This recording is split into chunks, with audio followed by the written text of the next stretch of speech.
Hi అండి. Restaurant స్టైల్‌లో ఉండే చికెన్ నగెట్స్ అయితే ఇక్కడ నేను ప్రిపేర్ చేయబోతున్నానండి. ముందుగా బ్రెడ్ క్రమ్స్ కోసం అయితే బ్రెడ్ ముక్కలు వేసి మిక్సీ కొట్టుకొని పక్కన పెట్టుకున్నానండి.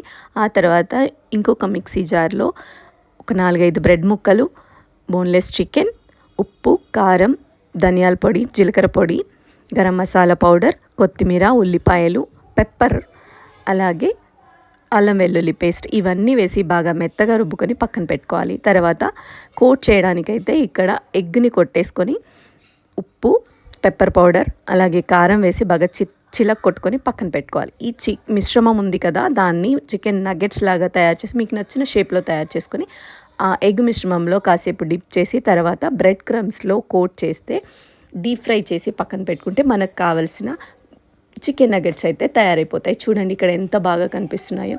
సో మీకు నచ్చితే లైక్ చేయండి, షేర్ చేయండి.